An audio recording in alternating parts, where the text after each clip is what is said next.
चेतना, क्या कर रही हो तुम? मैंने तुम्हें बोला था ना।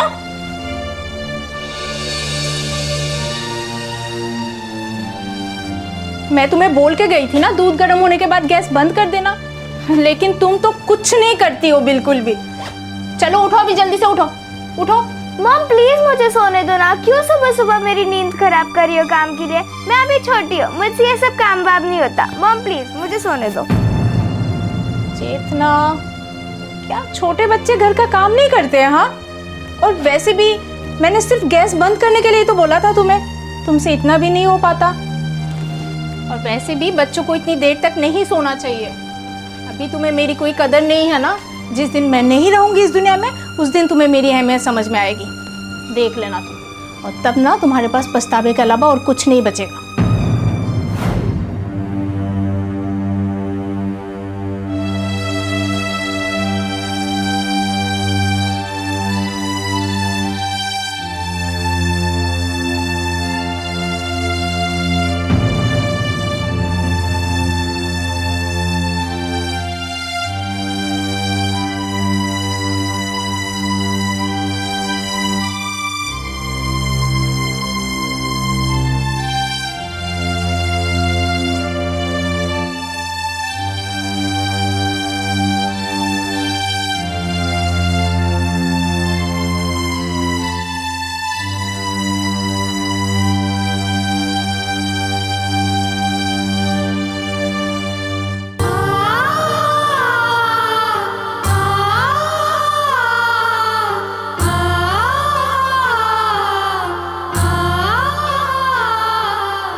चेतना, चेतना जल्दी से टिफिन दे दो, देर हो रही है।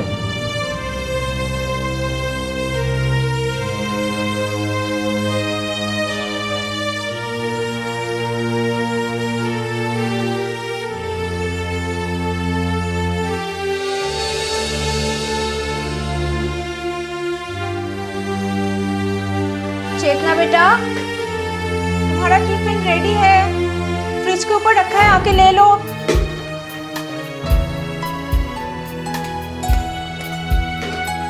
क्या मॉम, मैंने आपको कितनी बार समझाया है कि मुझे आलू पराठा, मेथी पराठा बिल्कुल पसंद नहीं है, लेकिन आप हो वही दे देती हो। बेटा, पराठे खाना अच्छी बात होती है, और ऐसा तो नहीं कि मैं तुम्हें रोज रोज एक ही पराठे देती हूँ।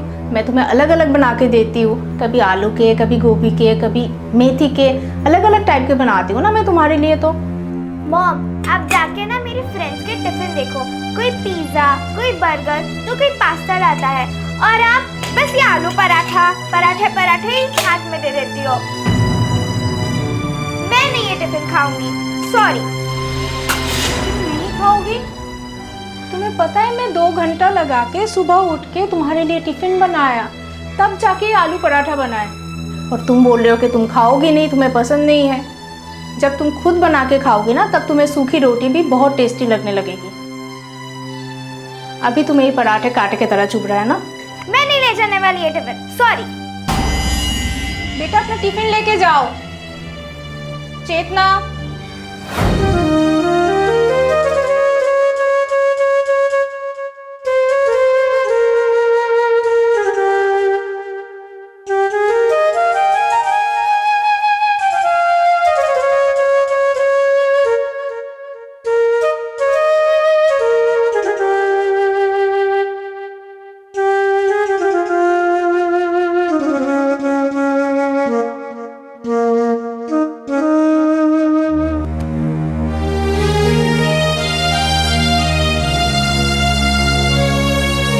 चेतना, भगवान की जो मर्जी थी वो हो गई,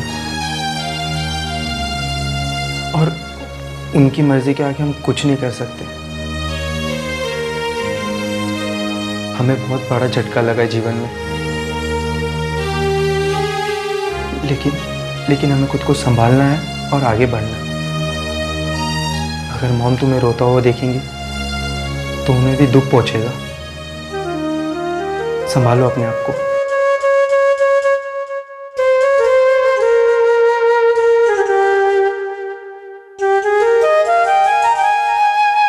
टिफिन ये कोई बात नहीं, मैं घर आके खा लूंगा, खुद को संभालो चेतना,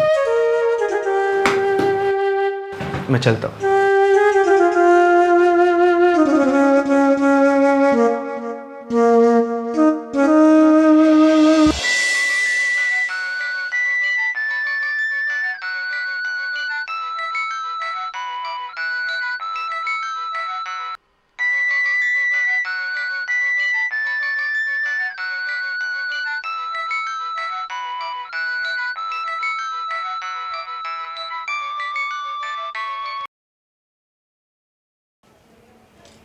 हेलो जी अंकल। हाँ चेतना बेटे, तुम्हारी आंटी से सुबह बात हुई थी। वो आज वापस आने वाली थी ना, तो मैं ये पूछ रहा था कि वो निकल गई हैं या अभी वहीं हैं। एक्चुअली उनका फ़ोन नहीं लग रहा था। वो अभी यही है शायद। इतनी भी क्या जल्दी है अंकल। अगर आंटी थोड़े दिन और यहाँ रुक जाती तो मुझे हिम्मत मिलती। आपको तो पता है चंदन भैया भी ऑफिस चले जाता है। मैं घर पे अकेली हो जाती हूँ। ऐसा लगता है कि जैसे पूरा घर मुझे काटने दौड़ता है। मैं अभी भी मॉम के एक्सीडेंट की सदमे से बाहर नहीं आई हूँ अंकल। आंटी है तो मुझे संभाल लेती हो। प्लीज़ अंकल, अगर हो सके तो आंटी को थोड़े दिन और यहाँ रहने दीजिए। बेटे मैं तुम्हारी बात बहुत अच्छे से समझ रहा हूँ, पर वो क्या है ना, मुझे ऑफिस के अर्जेंट काम की वजह से 2 दिन के लिए चेन्नई जाना पड़ेगा और घर पे अनुज भी अकेला हो जाएगा। सो तुम बिल्कुल चिंता मत करो। जैसे मैं वापस आऊँगा ना, तुम्हारी आंटी को मैं तुम्हारे पास भेज दूँगा। बस ये 2 दिन के लिए तुम थोड़ा संभाल लो प्लीज़। ठीक है अंकल, जैसे आप ठीक समझे।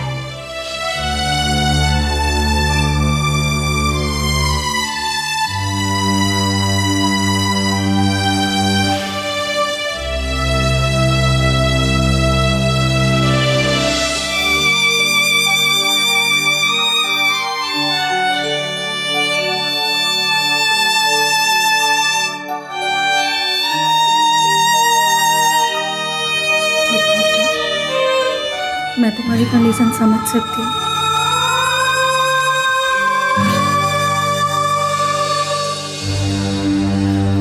तुम्हारे मॉम को गए हुए पूरे 1 महीने हो गए। सुबह तुम्हारे अंकल का कॉल आया था। उन्हें ऑफिस के काम से चेन्नई जाना है। मुझे घर जाना पड़ेगा बेटा। तुम अपना ध्यान रखना और कभी भी कोई भी बात तो मुझे फ़ोन करना, ठीक है?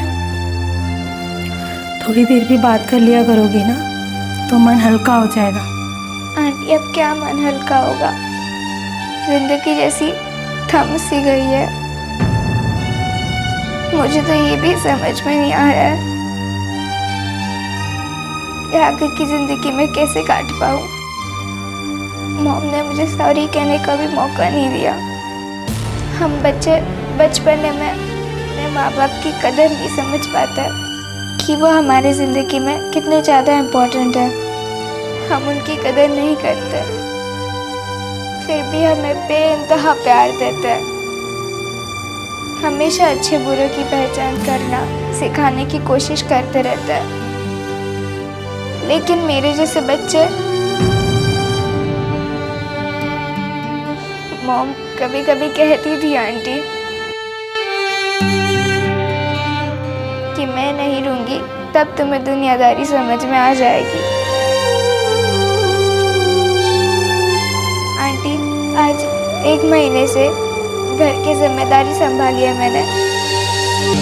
मुझे समझ में आ गया है कि जीवन में कभी भी कोई भी माँ बाप अपने बच्चों के लिए गलत नहीं हो सकता।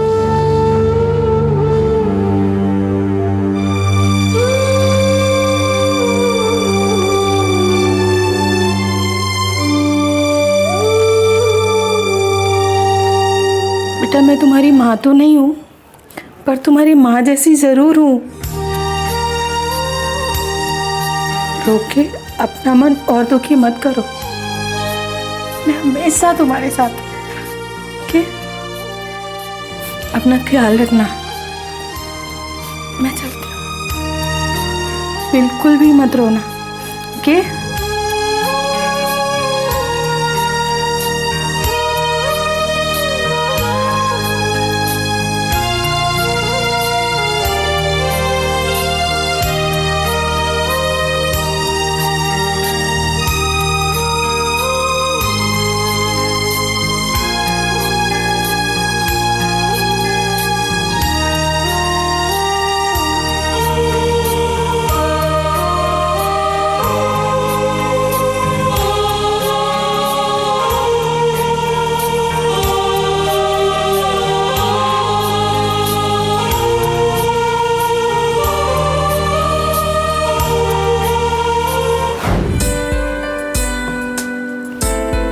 बाय सानवी, मिलते हैं कल।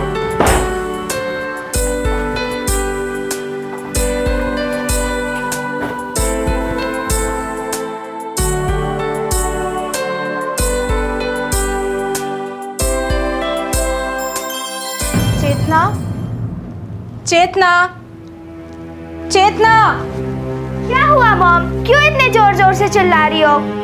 चेतना बेटा, मैं चिल्ला नहीं रही थी, बल्कि मैं तुम्हें बुला रही थी। ऐसे भी कोई बुलाता है क्या?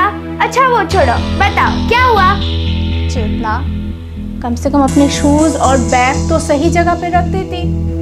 हाँ, तुम मेरे काम में हेल्प नहीं कर सकते हो तो कोई बात नहीं, कम से कम अपने छोटे छोटे जो काम है वो तो कर लिया करो। एक्सक्यूज मी मॉम, अगर मैं काम करूंगी तो आप क्या करोगी? चेतना बेटा, ऐसे बात नहीं करते। तो बताओ, अब मैं बात भी नहीं कर सकती। मॉम, ये सब काम वाम मुझे मत बताया करो, मुझसे नहीं होता ये सब। मुझे बताने से अच्छा है आप खुद के खुद ही कर लो, समझी?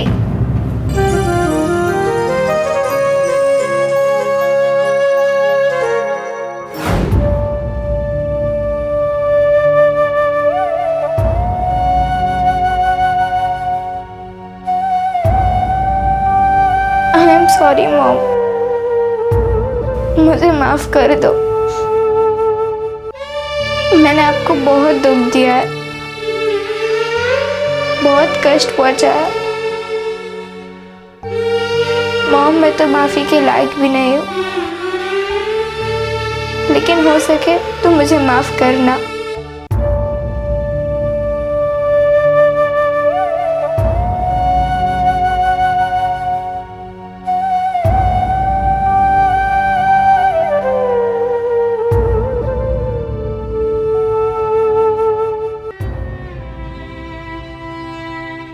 दोस्तों, देखा आपने चेतना कितना रो रही, वो भी उस माँ के लिए जिसकी कदर उसने जीते जी नहीं की। दोस्तों, मैं ये नहीं कह रहा कि चेतना की माँ की मृत्यु नहीं होती, क्योंकि जीवन मरण भगवान के हाथों में होता है। लेकिन आप अगर किसी की कदर उसके जीते जी करेंगे तो आपको कभी भी चेतना की तरह पछताना नहीं पड़ेगा।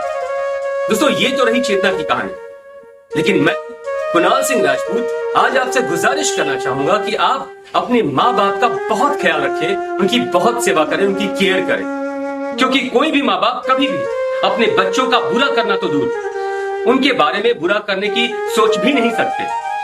इसीलिए मैं आपसे फिर से गुजारिश करता हूं कि आप अपने माँ बाप का बहुत ख्याल रखें, उनकी बहुत केयर करें।